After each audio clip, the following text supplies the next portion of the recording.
Ada uang sekali yang sama sekali sampai ke dia. Mungkinkah seorang pimpinan Komisi 2 juga tidak menerima walaupun ada pimpinan Komisi 2 lainnya yang menerima? Mungkin saja, mungkin saja. Tapi begini, tadi kita bicara soal hierarki kekuasaan. Di dalam komisi ini orang yang paling berpengaruh itu adalah pimpinan komisinya. Karena pimpinan komisi yang bisa mengarahkan forum di dalam komisi ini untuk setuju atau menolak atau abstain kayak seperti itu. Karena itu pasti kalau bicara soal pembagian uang, salah satu yang disasar kalau bicara komisi itu adalah pimpinan komisi. Karena itu sangat logik kalau dalam pembagian uang di dalam proyek IKTP ini ada alokasi yang cukup besar untuk pimpinan. Begitu. Nah, apakah uang itu sampai ke orang yang bersangkutan? Ya tentu masing-masing pimpinan ini bisa mengklarifikasi seperti yang dilakukan oleh Pak Ganjar. Seperti yang saya bilang, bisa saja memang ada alokasi anggaran untuk pimpinan. Dan uang itu sudah dikasih. Tetapi orang yang memberikan itu tidak berani menyampaikan kepada orang yang bersangkutan karena merasa bahwa orang ini pasti tidak menerima. Jangan sampai didamprat. Jangan sampai justru menggagalkan proyek yang besar. Kalau diketahui memang ada upaya suap menyuap. Tetapi namanya dicatut atau posisi dicatut. Karena ketika alokasi itu kan pasti perusahaan itu punya laporan. Supaya mereka juga tidak dipersalahkan, laporan pengeluaran kan nama-nama tetap dikeluarkan berdasarkan pembicaraan dari sejumlah aktor yang mengatur permainan ini. Gitu. Karena itu memang penting sekali dan rugi kalau ada anggota DPR yang sampai sekarang belum mau memenuhi panggilan KPK. Karena menurut saya ini kesempatan bagi anggota DPR untuk bisa mengklarifikasi. Betul tidak mereka tidak menerima duit atau betul tidak mereka menerima duit. Nah, kalau dari fakta bahwa ada 30 miliar uang yang sudah dikembalikan kepada KPK yang berasal dari DPR, itu sebetulnya mengkonfirmasi bahwa memang uang itu betul beredar di sana. Begitu, dan ada sejumlah anggota DPR yang memang menerima. Tapi kalau Pak Ganjar tadi kan mengatakan, ya ngapain saya kembalikan, wong saya tidak menerima. Lalu kemudian dikonfrontir. Jadi saya kira semua anggota DPR yang disebutkan namanya, menurut saya penting sekali mereka hadir di KPK untuk mengklarifikasi. Ataupun juga nanti mungkin jika diundang hadir di sidang juga untuk memberikan klarifikasi. Tentu saja itu sangat penting menurut saya. Baik, ini adalah data-data dari aliran uang yang didapatkan dari catatan perusahaan. Catatan perusahaan banyak sekali disebutkan dan juga sudah diperiksa oleh KPK, yaitu Andi Narogong yang mengalirkan uang ke sejumlah pihak, baik ke eksekutif dan juga ke legislatif. Tapi mengapa seorang Andi Narogong ini masih lepas, tidak ditahan oleh KPK, bahkan ditetapkan tersangka oleh KPK? Ya, jadi ini memang menarik sekali untuk mencermati KPK ini memainkan skenario apa. Ya, karena ada beberapa aktor penting di balik kasus ini yang justru masih berkeliaran bebas di luar sana. Kenapa? Apa tujuannya? Saya menduga ini juga bagian dari strategi KPK untuk menggali informasi sebanyak-banyaknya. Kita perlu ingat bahwa kasus ini sudah terjadi tahun 2011, 2012. Nah, sekarang sudah 2017. Artinya informasi-informasi itu sudah terjadi beberapa tahun yang lalu. Karena itu orang-orang penting yang memainkan informasi penting di sini itu menjadi sumber informasi bagi KPK untuk menelusuri perkembangan lebih lanjut.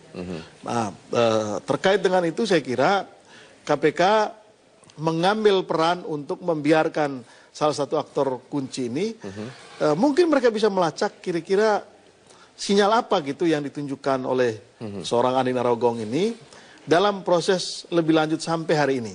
Karena dugaan saya begini, meskipun transaksi ini sudah terjadi di tahun 2011-2012, ketika kasus IKTP ini rame dibongkar oleh KPK, ada banyak orang yang kedinginan sekarang ini. Banyak orang yang pasti berusaha untuk mencari informasi dan juga mencocokkan informasi antara apa yang disampaikan oleh pihak yang sekarang sudah ditetapkan jadi terdakwa oleh KPK dengan mereka yang ada di luar, sehingga ada informasi yang nanti mes atau mungkin bagi mereka yang masih lolos ini bisa ngelesnya di mana, mencari ruang-ruang. Nah disitulah kira-kira kesempatan KPK untuk mendapatkan informasi lebih Kalau jauh. Anda lihat seberapa sulit KPK untuk membongkar lebih dalam lagi mengenai lapisan-lapisan sampai menyentuh ke pusatnya, kalau kita lihat memang orang yang pada saat itu terlibat sekarang kemungkinan saja ada pihak-pihak yang mempunyai posisi yang lebih tinggi lagi dibandingkan pada saat ia dugaan berperan dalam proyek ini. Kalau soal berperan mungkin itu mudah ditelusuri. Tetapi untuk membuktikan mereka terima duit atau tidak, itu yang tidak mudah. Ya, seperti tadi saya bilang. Hampir semua orang yang disebutkan namanya kan membantah. Menerima, ya. Betul. Dan KPK harus melakukan sebaliknya, membuktikan bahwa memang uang itu betul sampai ke tangan mereka atau tidak.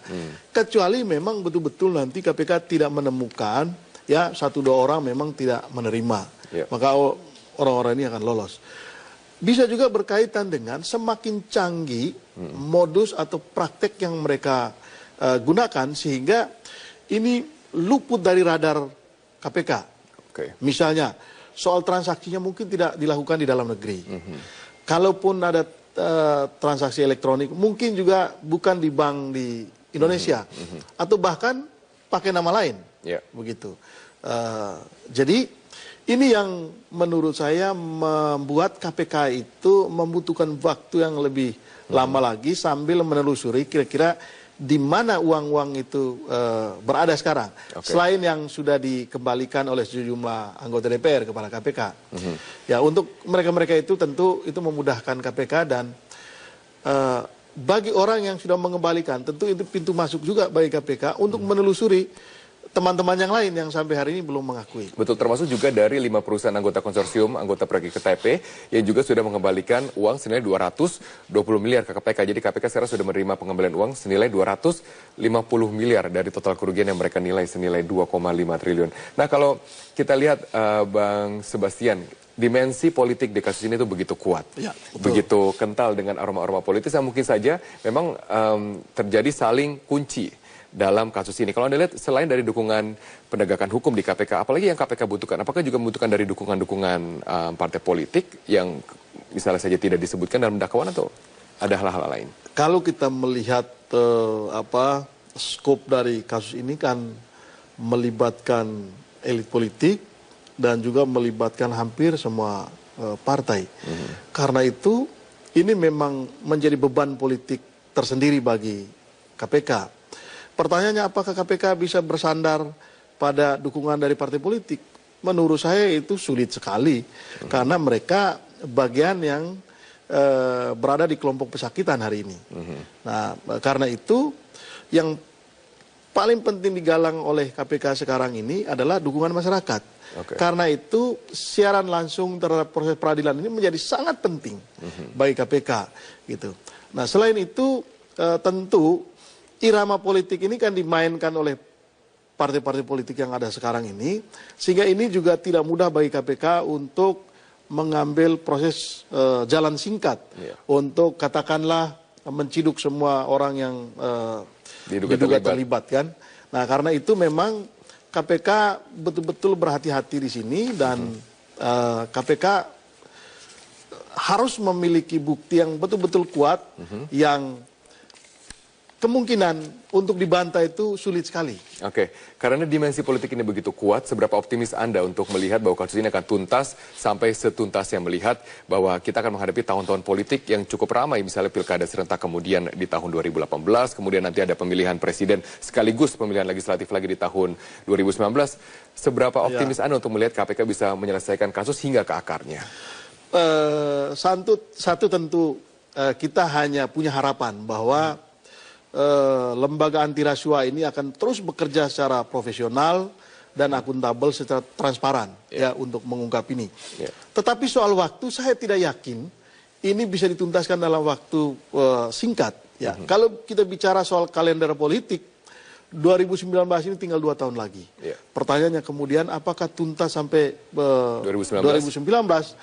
Tentu KPK tidak mengikuti kalender politik seperti itu. Tetapi penting juga bagi KPK untuk menghitung irama agar kepercayaan publik pada KPK juga tidak menurun. Karena bisa saja misalnya sampai sekarang sudah dari 2011-2012 baru ada 2 orang yang menjadi terdakwa. Sementara nama yang muncul ke publik itu sudah banyak sekali. Lalu pertanyaannya kapan mereka-mereka ini ditingkatkan statusnya dan lain sebagainya.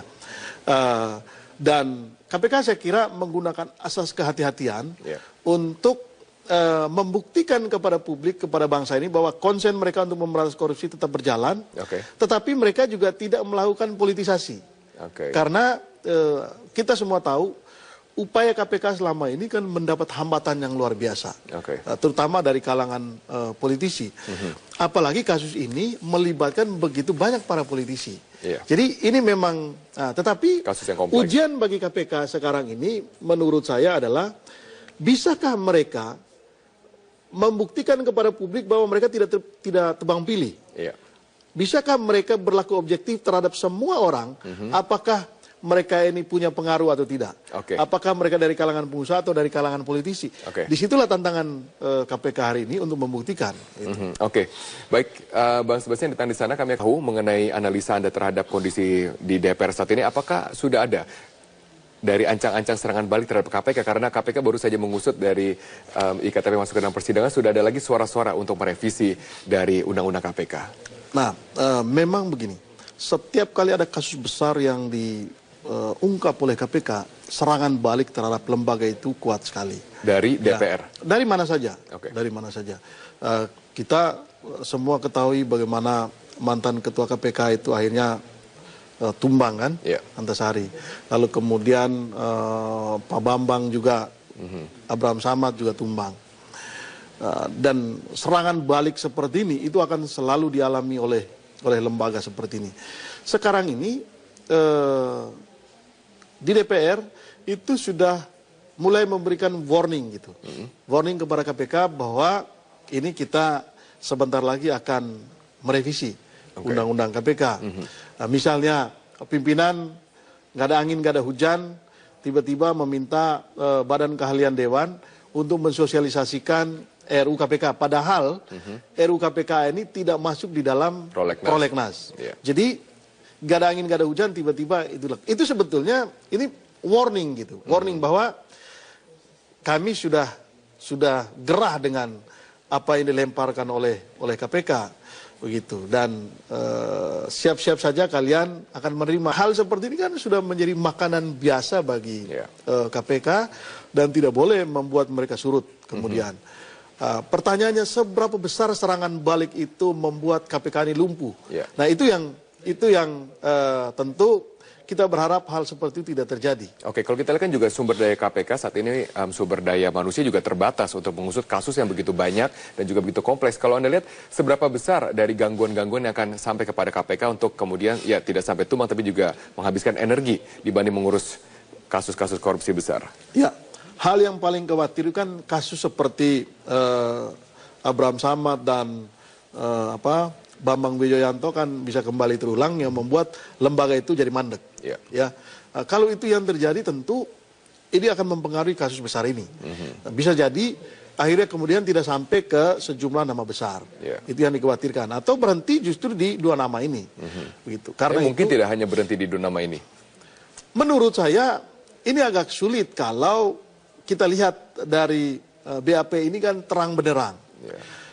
Beberapa orang paling dikonfirmasi benar atau tidak, tetapi sejumlah orang kan ketika mereka sudah mengembalikan ini mengkonfirmasi bahwa memang betul uang ini beredar. Lalu dari pihak perusahaan juga mereka sudah mengembalikan sekian ratus miliar. Ini bukti bahwa memang kasus ini itu sudah betul terjadi. Dan pihak perusahaan menurut saya mereka tidak mau dong jadi korban sendirian. Karena perusahaan juga itu jadi korban atau sapi perah dari para politisi juga dalam konteks ini. Baik. Kita akan kembali melihat bagaimana jalannya dari sidang nanti bersama dengan Aulia Pane pada saat kami sudah terhubung.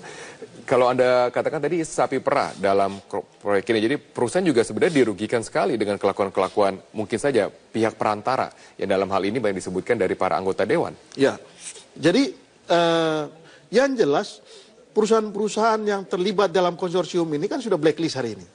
Mereka sudah menjadi perusahaan yang tentu tidak bisa eksis lagi di hari-hari yang akan datang. Padahal permainan ini itu sudah diatur ketika mereka merancang anggaran.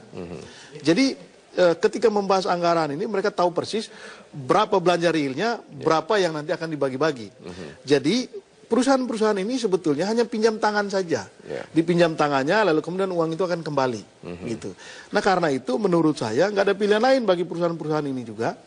Kalau mereka punya komitmen juga untuk membuka praktek kong kali kong selama ini terjadi, maka bukalah semuanya, membantu KPK untuk membuka semuanya sehingga kasus ini menjadi pelajaran bagi bangsa ini untuk hari-hari yang akan datang. Oke, di setiap kasus korupsi besar memang ada juga pihak-pihak yang kemudian sebagai justice collaborator. Tapi syaratnya adalah mereka harus menjadi pelaku utama untuk dapat membongkar itu semua dan juga mendapatkan keringanan. Kalau Anda lihat di kasus yang begitu kompleks ini, siapa sebenarnya justice collaborator yang dapat dimanfaatkan KPK untuk dapat membongkar lebih kuat lagi dibandingkan tersangka yang telah ditetapkan? Kalau kita melihat beberapa nama yang punya peran cukup strategis, selain dua orang ini tentu Andi Narogong itu juga penting. Meskipun sekarang belum ditetapkan atau belum ditahan oleh KPK, saya kira dia punya peran yang lain. Lalu kemudian orang-orang yang punya peran untuk membagi-bagi uang. Oke, perantara. Karena, perantara ini. Karena mereka yang tahu persis kepada siapa uang itu diberikan, diterima atau tidak, mereka tahu persis. Jadi mereka-mereka itu yang akan menjadi saksi kunci nanti dalam persidangan. Karena pasti semua orang yang menerima ini berkelit bahwa mereka tidak menerima. Oke, Bang Sebastian, terakhir sebelum kita jeda komersial, apa yang bisa kita pelajari dari kasus ini? Karena kasus ini memang tidak dimunculkan dalam sebuah penyidikan, tapi dimunculkan dalam kicauan pertama kali oleh Muhammad Nazarudin. Apa yang bisa kita pelajari dalam kasus ini yang kemudian sampai tidak terdeteksi mega korupsi yang begitu besar sebelum dikicaukan oleh narapidana saat ini, Muhammad Nazarudin? Jadi ini pelajaran yang sangat penting yang sudah menjadi pengetahuan publik bahwa ini mengkonfirmasi antara DPR dan pemerintah ini betul-betul belum clear. Mereka masih menjadi sarana bancakan uang negara melalui modus-modus seperti ini. Dan ini clear sekali ya. Karena itu DPR dan partai politik ini kan punya beban yang juga sangat besar untuk biaya politik mereka. Karena itu ini menjadi pintu masuk menurut saya agar kita merombak sistem pengelolaan anggaran negara ini. Bagaimana merombak ya? Nah, untuk merombak ini tentu saja kita mencari akar persoalan. Salah satunya, misalnya, kenapa para politisi ini gemar mencari penghasil tambahan di luar ini? Bisa saja karena penghasilan mereka kecil. Sementara setoran kepada partai politik besar sekali, itu satu. Tapi yang kedua, menaikkan gaji dewan, apakah Anda anggap layak? Ya, kalau kita bicara, kalau real gaji mereka dengan pengeluaran atau biaya politik sekarang ini tentu selalu kurang. Gitu. Sementara para politisi ini juga beban politik yang diberikan oleh partai politik kepada mereka itu besar sekali. Setiap kali ada pilkada misalnya, seorang anggota DPR harus store 50 juta misalnya untuk membantu membiayai. Setiap kali ada event partai politik harus store. Sementara pendapatan mereka terbatas. Karena itu menurut saya satu, pendanaan partai politik harus betul-betul dibicarakan, jangan ada sikap munafik di situ. Bicarakan secara terbuka lingkungan antara eksekutif dan legislatif, bukan hanya eksekutif, bukan hanya legislatif. Yang lari ke eksekutif juga kan jumlahnya ratusan miliar. Jadi ini memang kerjasama dua belah pihak. Jadi eksekutif juga harus betul-betul strict dalam hal ini. Tidak ada permainan kalau bicara soal anggaran. Tapi kalau butuh dana politik, kita bicarakan secara terbuka. Kalau butuh dana untuk anggaran partai, kita bicarakan secara terbuka. Dan kita bicarakan dalam postur APBN. Daripada main sembunyi-sembunyi seperti ini. Baik, terima kasih Bang Sebastian Salang, Koordinator Forum Masyarakat Peduli Parlemen Indonesia atau Forum telah bergabung bersama dengan kami. Tetaplah bersama kami, Breaking News Metro TV akan segera kami lanjutkan setelah jeda komersial bersama dengan rekan saya, Ani Rahmi.